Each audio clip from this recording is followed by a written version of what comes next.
Service de garde, transport et dîner. Par l'équipe de Naître et Grandir. Révision scientifique, Mélanie Lemieux, technicienne en développement éducatif et services de garde au Centre de services scolaires des Bois-Francs. Plusieurs choses sont à planifier avant la rentrée à la maternelle. Votre enfant fréquentera-t-il le service de garde? Prendra-t-il l'autobus scolaire? Comment se passera l'heure du dîner? Voici ce qu'il faut savoir pour pouvoir s'organiser. Le service de garde. La majorité des écoles primaires offrent un service de garde pour les enfants en dehors des heures de classe.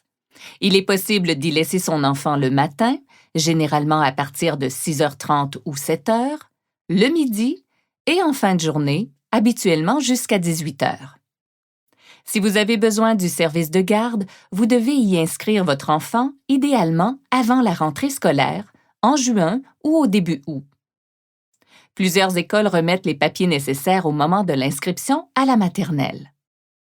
Votre enfant peut fréquenter le service de garde de l'école de manière régulière, c'est-à-dire être présent pendant au moins 2 périodes, matin, midi, soir, par jour.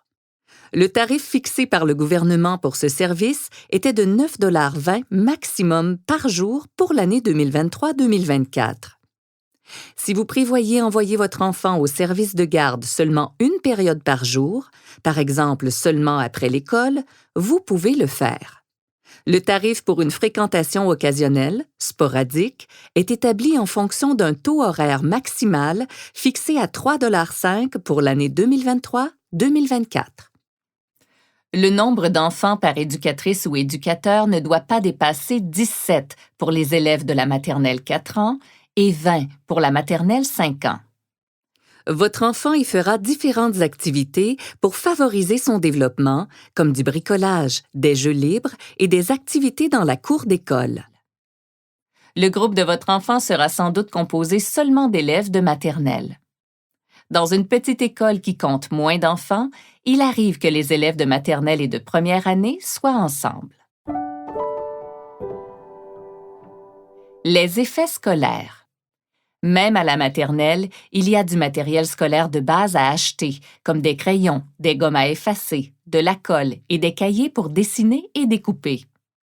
Vous devriez recevoir la liste des choses à acheter au mois de juin ou au mois d'août. Le montant à prévoir varie d'une école à l'autre.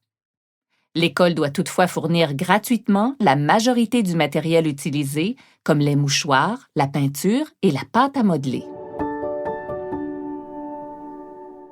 Le transport scolaire. Les centres de services scolaires offrent gratuitement le transport par autobus aux élèves. Cependant, les enfants qui habitent trop près de l'école n'y ont pas droit. Cette distance est fixée selon l'âge de l'enfant et varie d'un centre de service scolaire à l'autre. Par exemple, un centre de service scolaire peut décider que seuls les élèves de maternelle habitant à plus de 400 mètres de l'école peuvent prendre l'autobus. Il peut toutefois y avoir des exceptions pour transporter les enfants avec des besoins particuliers qui habitent près de l'école. Vous recevrez les informations sur le transport scolaire lors de l'inscription de votre enfant à la maternelle. S'il y a droit, une lettre vous sera envoyée avant la rentrée pour préciser le numéro de son autobus, l'emplacement de son arrêt et l'heure à laquelle l'autobus va le prendre. Si votre enfant est en garde partagée, il faut vous informer auprès de votre centre de service scolaire pour savoir si votre enfant peut avoir droit au transport scolaire à 2 adresses. L'heure du dîner. Si vous êtes à la maison, votre enfant peut venir dîner chez vous. Vous devez alors assurer son transport pour le midi. S'il est inscrit au service de garde, il dînera avec son groupe. Les écoles offrent aussi un service de surveillance payant pour les enfants qui dînent à l'école, mais qui ne vont pas au service de garde. S'il n'y a pas assez de locaux disponibles dans l'école pour que tous les élèves mangent en même temps, il est possible qu'il y ait 2 périodes de dîner. Un groupe joue alors dehors, pendant que l'autre groupe dîne. Les lunchs des élèves ne sont pas nécessairement gardés dans un réfrigérateur. Cela varie d'une école à l'autre. Il est donc préférable de prévoir un bloc réfrigérant à mettre dans la boîte à lunch. C'est la même chose pour l'accès au micro-ondes. Ce ne sont pas toutes les écoles qui permettent de réchauffer les plats des élèves. Mieux vaut vous informer et penser aussi à utiliser un thermos. D'autre part, certaines écoles font appel à un service de traiteur qui permet d'acheter des repas chauds à votre enfant. À retenir. Les écoles offrent un service de garde que les enfants peuvent fréquenter en dehors des heures de classe. Le transport scolaire est offert gratuitement aux élèves admissibles. À l'heure du dîner, votre enfant peut retourner à la maison ou manger à l'école.